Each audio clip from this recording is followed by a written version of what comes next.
There you go. Everything good? Just line this up then. Absolutely. Good. Yeah. So, gents, in the next 10, 15, 20 years, where do you see yourself and what influences where you envision yourself?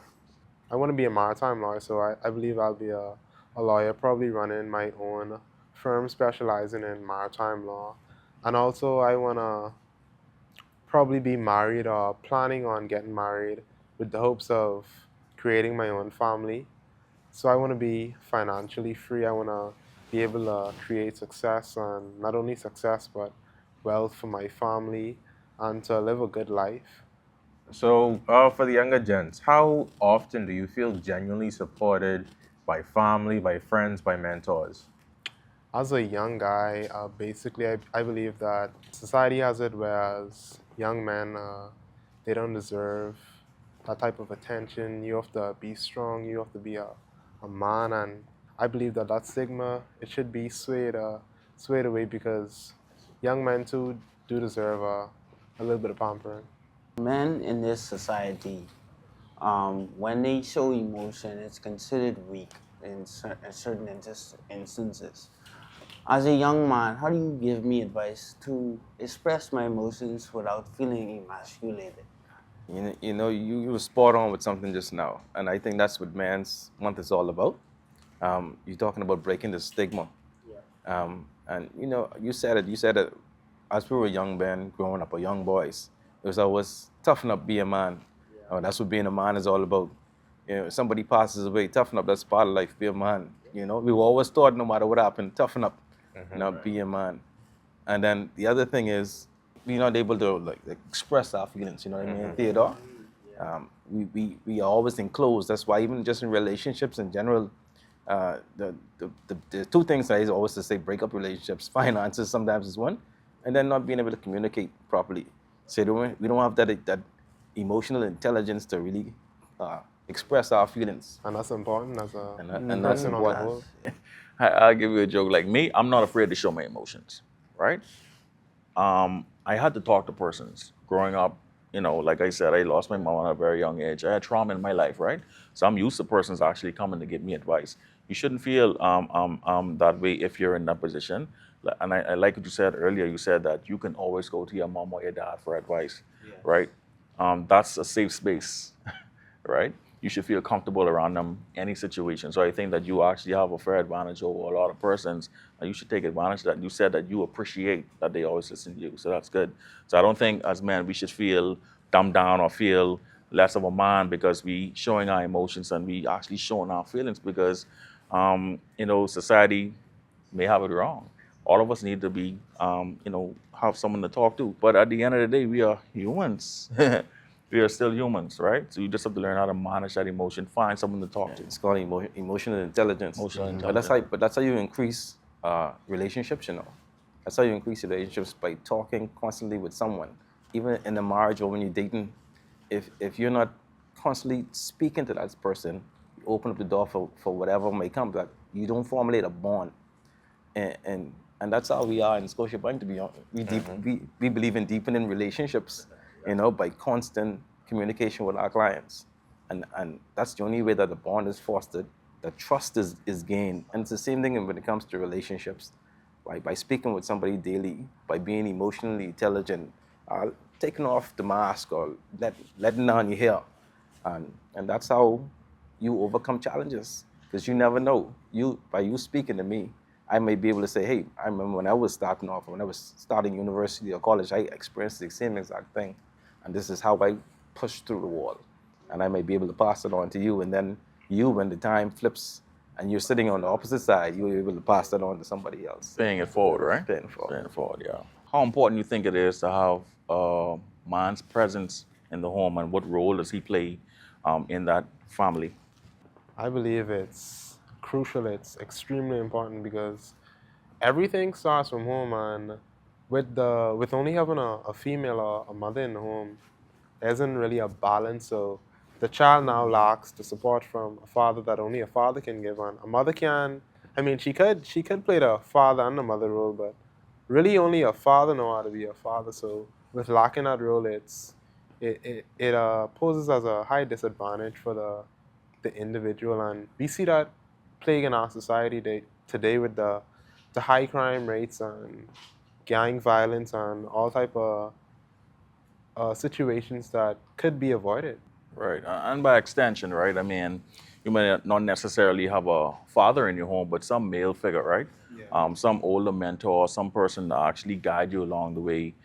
So that male presence in the home, I should have said, right? It's extremely important. As young men, we have to build up one another as well, so that we can continue on these generations. Give us some advice on banking and trying to better ourselves as a young man. What should we know from now to help us to navigate and make better decisions when going down that road? So Theo, um, young man in school, very hard worker. You say you're a senior associate now with Scotia Trust, right? So for these young men, what type of advice and guidance you would give them as young men also in university, just graduating school, getting their life started? You were there. You mentioned earlier that you graduated from CV Bethel, right? Get them some advice how you would have navigated to get where you are right now. So definitely for me, it wasn't easy. I actually started University of the Bahamas in 2018. I dropped out because one, I couldn't afford it, and then two, Scotiabank called me. After I dropped out the first time, I never envisioned myself back into the university in fall 2023. The reason why I went back is because that I know I'm capable of handling more. The degree is also important, not just working. Working in a bank is fine, but only so high you can go without that degree. So I made the sacrifice. So my personal life, work life, I have to balance school. I'm also a member of Alpha Phi Alpha Fraternity Incorporated. So all of these things they have to balance, and that's where time blocking is so important. So you have to have a time for your personal life. You have to know when to cut off from work.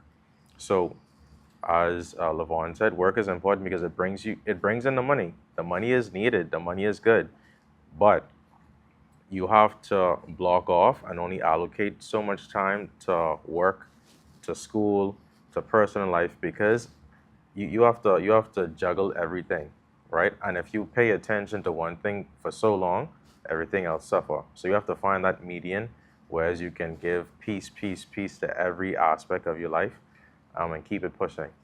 Well, I'd say it isn't the amount. It's the principle, right? So okay, you may say, oh, I want to save for this, or I want to save for that, right? Never think about the amount that you're saving. Just get into the practice, get into the habit of making it a discipline that you set something aside. If you're spending your money loosely, lavishly, you won't have anything for a rainy day, right? Budgeting. Yeah. Budgeting, perfect. So set a budget. I'm going to put this $20 aside. That's towards my property fund in the next 5, 10 years. You have to budget and prioritize. I learned that as a young man growing up. Prioritize is some things that you won't get to do, right? But you'll benefit in the long run. So I think prioritizing, budgeting, like Lavar said, those are two key steps. And the discipline, saving, it could be $1. Just get into the habit of saving, and then you'll see the benefit in the long run. When life starts to happen, when like we like to say in the Bahamas, when life start life in, when things don't go your way, how do you respond? How do you react? Me, I try to ask for help. I ask my parents for help, ask for assistance. Most of the time they do give it to me. Be thankful for that. And sometimes, do some research, probably listen to music or something. Just don't get, stressed out or depressed or anything, just try to keep yourself calm. We touched a little bit on family, right? How do you think mental health will impact a family in this day and age? Let's say sisters, brothers, mother, father. Pressure, the man feels pressure to provide, or he lost his job. He can't provide for his family. The pressures of life is just getting to him. What do you think that does to a family? Going to get checked does not just have to do with physically. Right, You mental. have exactly Yeah. counseling, therapy, even if you need to go to a psychiatrist, it's important because you have your whole family relying on you. As a man, even like you are the pillar of your family. So yeah, you have those people that you can turn to rely on at some point, but you have to make sure that at the end of the day you are mentally stable so that if anything happens with your family, you can be stable enough to support. If your wife's going through something, you can be stable enough to support her. You can't tell her, oh, go to therapy, go see a counselor. You have to make that change in and of yourself, and then your family will see, okay, he's dealing with it this way. Maybe I can learn from that and deal with that in this way as well because it's working. And this is something that I should keep carrying on. I can start the cycle by going and starting therapy right now so that people can see how beneficial therapy is. Listening to the news today, it could be very scary, right? How do you feel? What is your mental state? Just knowing that I can be a statistic.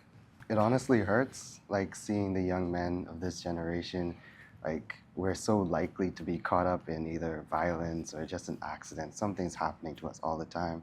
Right. And it's like, as a young man myself, I want to be able to uplift others. I want us to be able to reach a higher standard of humanity together. But with how much we have to face as men, it's all just kind of tearing us down. Like sometimes we have to start working early instead of pursuing an education. Sometimes we just get caught up in the wrong crowds because we're social creatures. We want that support system that society isn't too eager to give to us. So we turn to our boys, we look to them for advice and stuff like that. And sometimes because they're young and impressionable, they often lead their friends down the wrong path as well. So it just hurts to see it. It really kind of inspires me to keep trying to do what I do, try to change the world one person at a time. Have you ever heard they said it takes a village to raise a child, right? So, I grew up with a father figure, but not my biological father, my own. So I had my uncles and my sister grew me up, right? And her husband was always there for me. So I had that father figure in my life. So growing up then compared to now, I learned a lot of the traits in their home that I grew up in. And now I try to mimic that in the home that I'm in because I was always supported, right? I was always given the opportunity, like this young man said. He would always go to his parents for help and for assistance, and they was always there to answer and help him walk through some of those challenges. So compared to then and now, I got the support. So my job now, as an adult, is to help. I have 3 boys, to talk to them, to give them that same guidance that I got. It's only fair, right? So hopefully one day they could be better off than I am, and that's my goal. So, gents, I think today we had an awesome dialogue, awesome conversation. I'm excited about Men's Month, November 19th. We celebrate Men's Month. So, I think this conversation was excellent. Find the same type of setting to speak to persons like yourself so we could keep this going. So, guys, I think it's a good idea if we get up and give each other a hug. Bring it in. Men's Month. Men's Month. All right.